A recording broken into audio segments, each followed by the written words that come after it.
Love y'all. Hey, what's up? It's PJ Bozak, internet sensation.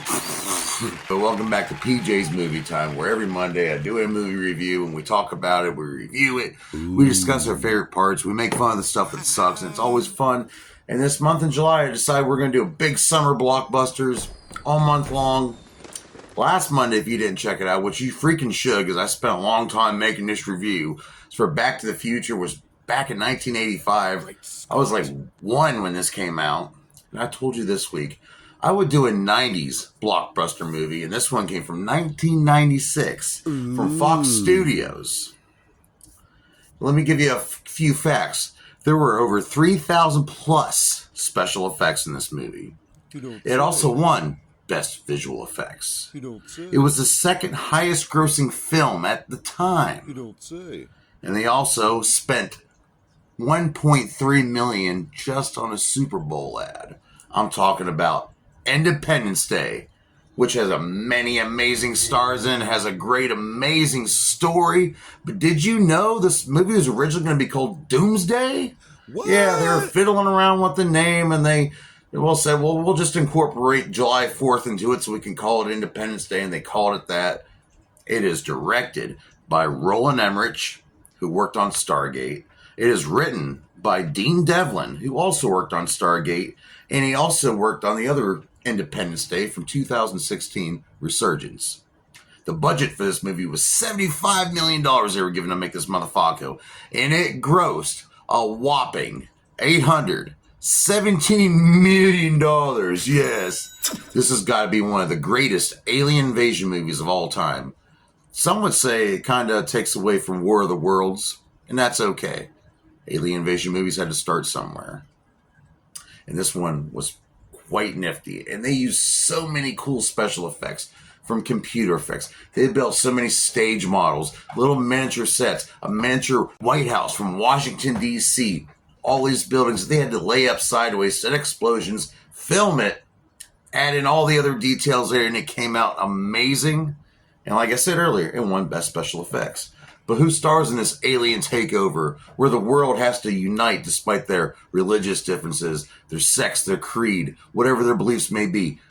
The aliens are after all of us. They don't care what we believe in or how we view life. They're out to get us. They want to drain us of all our resources. So the world has to unite. And that's really the message of this movie.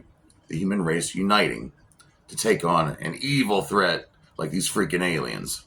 And these aliens, they come into town rolling in on these 15-mile radius spaceships. They are enormous. It's scary. The commercials they used for this movie were just mind-blowing. Every commercial made you want to see this movie more and more. But look at these ships. And these aliens are smart, and they've been around for a while, too. You'll get into that, but I don't want to spoil the movie. So, yeah, it's the rest of humanity getting together, the president, the military, other nations of the world, all joining together to take out these alien motherfuckers from probing our buttholes. Well, they don't actually show that in the movie, but they do allude to it, though.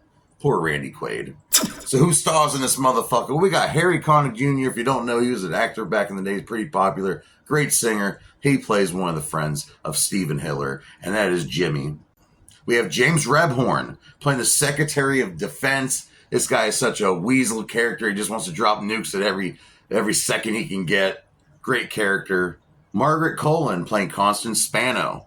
And she's the love interest of another character in this movie, which I will get to. And she works alongside with the president. Robert Loggia.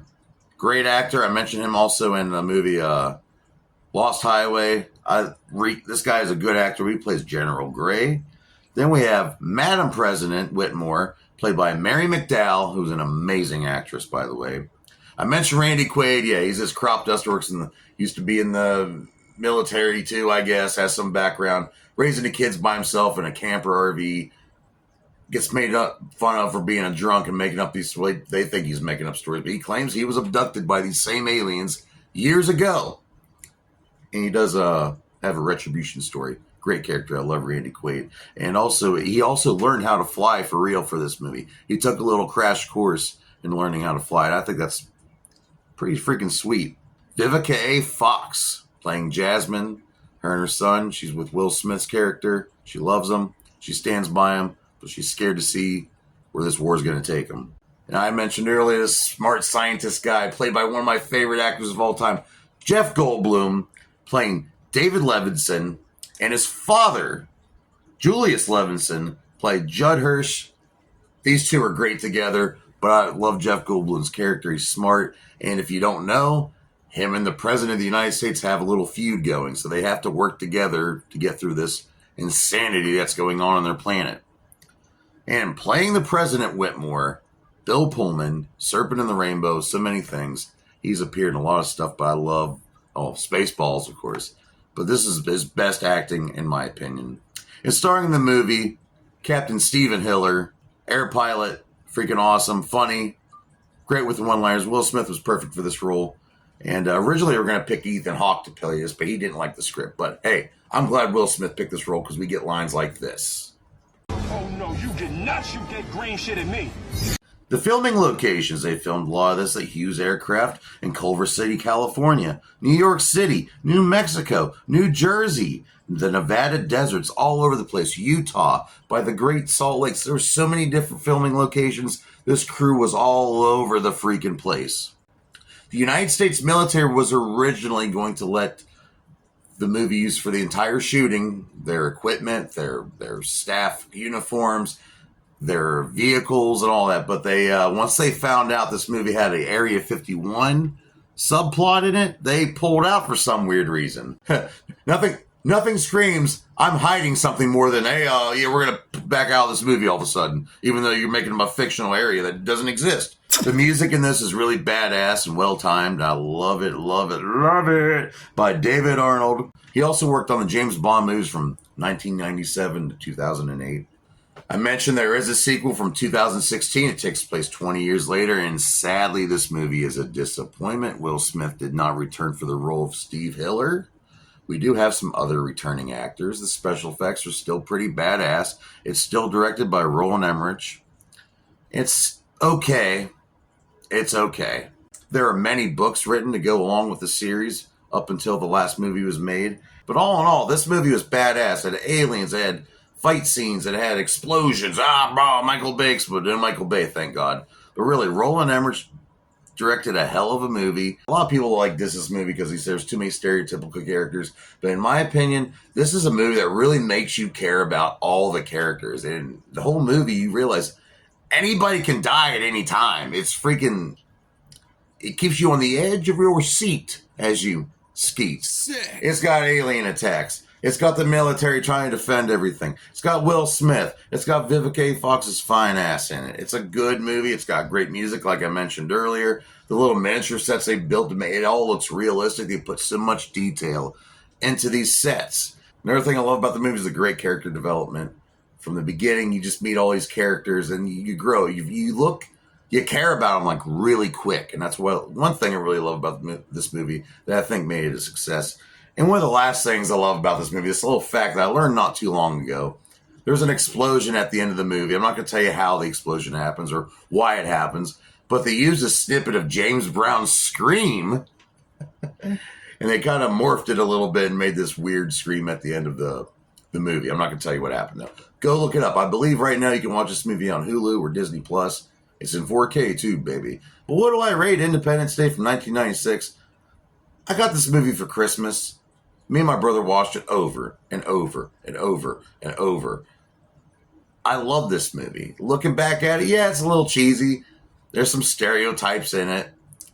Whatever. But the acting's really not bad. The special effects are over the top for the time and still look good to this day. So I'm going to give this movie 5 out of 5 dog dicks. That's a great rating. I don't want to hear anyone bitching about it. This is my movie time, not jerk off in the basement movie time. Hey, there's nothing wrong with jerking off or living in a basement, but if you're doing both of those things and bashing me, fuck you. You can still do those two things separately and we're cool. Anyway, but like I said, Independence Day, great movie. Aliens invading, they're taking all our resources. Human race, man. Hopefully one day, I hope one day this message is felt by everyone that we need to have each other's. What if one day something lands down here and just shows no mercy to us? Like, look at them. They're all separated. They're already killing each other. We got this. We're going to take over this planet in no time.